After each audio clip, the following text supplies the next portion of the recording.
Welcome back our study channel Edulearn. आज हम लोग करेंगे क्लास सिक्स्थ सोशल साइंस के चैप्टर 10 नए साम्राज्य नए राज्य। इनके हम यहाँ पर क्वेश्चंस के आंसर वन बाय वन करके यहाँ पर बहुत ही सरल आंसर में यहाँ पर करने जा रहे हैं। राइट, तो यहाँ पर प्रश्न पहला है, वंशावली से हमें कौन सी जानकारी प्राप्त होती है। राइट, तो वंशावली से पहले वंश समझना है कि वंश जो होता है, जैसे एक परिवार के जो सदस्य होते हैं वो एक के बाद एक क्या बनते हैं, राजा बनते हैं, तब हम उन्हें क्या बोलने लगते हैं, वंश बोलने लगते हैं।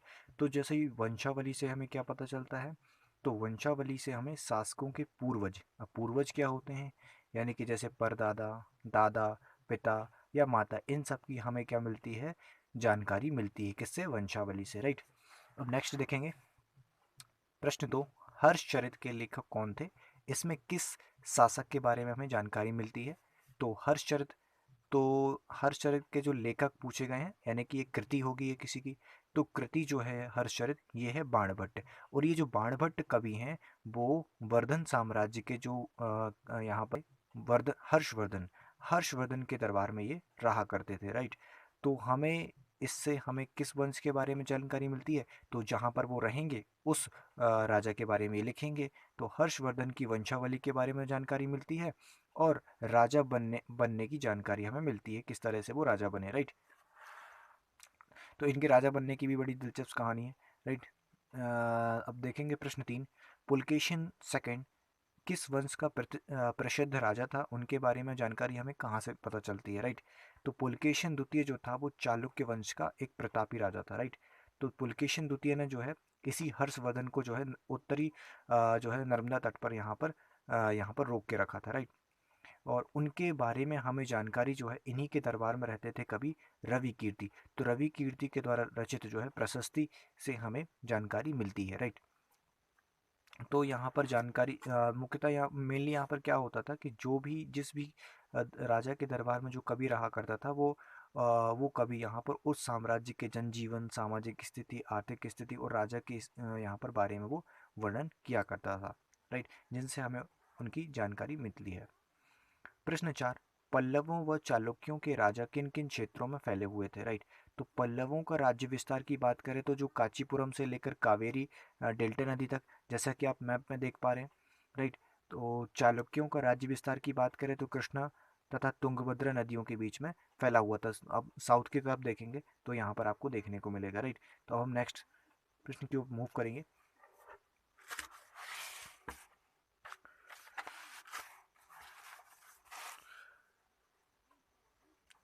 प्रश्न 5, पल्लव व चालुक्य राजा के प्रशासन की आपको मुख्य विशेषताएं बताना है, यानी फीचर्स बताना है एडमिनिस्ट्रेशन के। राइट, जो कि पल्लव और चालुक्य राजाओं के टाइम पीरियड में रहा था।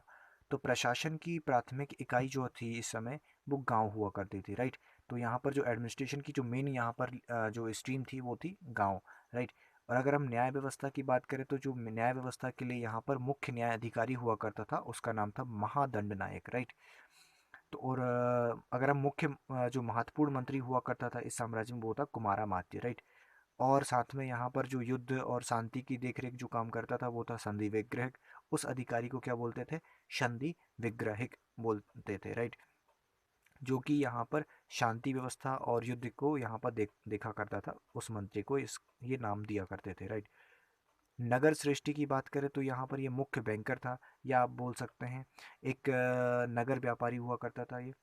राइट, और सार्थवा की बात करें तो यहाँ पर व्यापारी के काफिले, यानी व्यापारी का व्यापारी यहाँ पर इनका जो पूरा एक काफिला आया करता था उसका ये मंत्री हुआ करता था सार्थवा। राइट, और जो प्रथम कुलिक, यानी कि हम कह सकते हैं मुख्य शिल्पकार, जो जो मेन शिल्पकार होता था, और उसे हम क्या बोलते थे? कुलिक यहाँ पर बोला करते थे। राइट, तो इस तरीके से आपको क्या बता देनी है यहाँ पर? पल्लव चालुक्य राजाओं के प्रशासन की विशेषता बता देनी है यहाँ पर। राइट, तो इनके जो है ये हमने यहाँ पर मंत्रियों के नाम मुख्य मुख्य लिख दिए हैं। और यहाँ पर भी जो है राजा जो है मुख्य यहाँ पर करता धरता हुआ करता था। राइट, प्रश्न 6, इस काल की सैनिक व्यवस्था के बारे में बताना है। तो इस काल की सैन्य जो व्यवस्था है इसमें कुछ परिवर्तन देखने को मिलता है, इस वजह से यहाँ पर हमें यहाँ पर विवरण करने को बोल रहा है। राजा अपने पास सुसंगठित सेना रखा करता था, जैसे कि हाथी हो गया, रथ, घुड़सवार और पैदल सिपाही। सिपाही, राइट। और कुछ यहाँ पर सेना नायक भी होते थे, राइट। कुछ यहाँ पर क्या होते थे, सेना नायक, तो सेना के नायक। तो जो आवश्यकता पड़ने पर क्या होता था कि राजाओं को यहाँ पर अपनी सैन्य सहायता दिया करते थे। अब जब सैन्य सहायता देते थे तो बदले में यहाँ पर वो क्या करते थे, राजा इनको वेतन नहीं देता था बल्कि यहाँ पर कुछ भूमि दान में दे दिया करता था।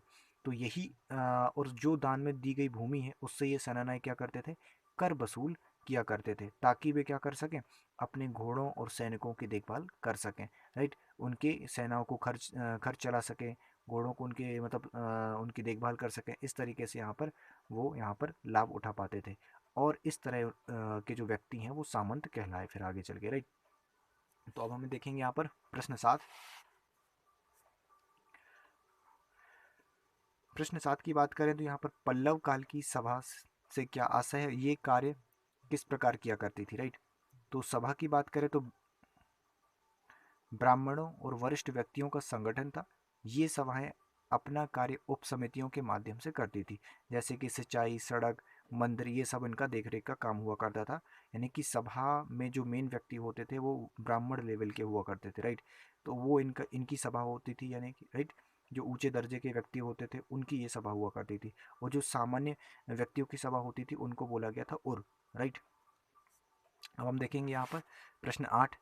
पल्लवों व चालुक्यों के राज्यों को किस वंश के राजाओं द्वारा समाप्त कर दिया गया था। तो पल्लवों और चालुक्यों के राजाओं को चोल वंश और राष्ट्रकूट वंशों के द्वारा समाप्त कर दिए गए थे, क्योंकि इस काल में यहाँ पर ये जो है प्रबल शक्ति के तौर पर यहाँ पर उभरे थे, राइट।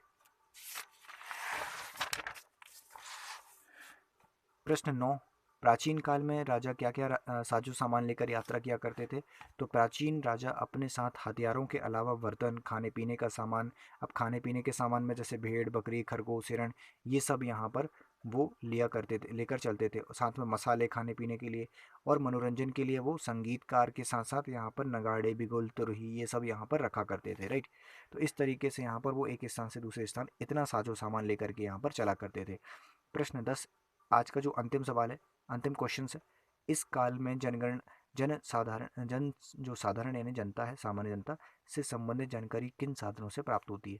तो प्राचीन कालीन जो जनसाधारण से संबंधित जानकारियाँ जो हैं, प्रमुख कवियों जैसे कि कालिदास के हमें अभिज्ञान शकुंतलम से कुछ जानकारियाँ प्राप्त होती हैं।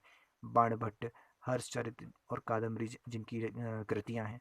विदेशी यात्रियों जैसे कि फाहियान, हैंसोंग यहाँ पर आया करते थे, राइट, जो कि यहाँ पर अपनी पुस्तकों में यहाँ के भारत की स्थिति का वर्णन किया करते थे। उनके द्वारा लिखी गई पुस्तकों से उनकी सामाजिक, आर्थिक और धार्मिक स्थिति के बारे में जानकारी मिलती है। तो इस तरीके से हमें इन इन जो है मुख्य मुख्य यहाँ साधनों से यहाँ पे क्या मिलती है, हमें जानकारियाँ मिलती है। तो धन्यवाद बच्चों, अगर आपको समझ में आओ तो लाइक करिए, सब्सक्राइब करिए, धन्यवाद।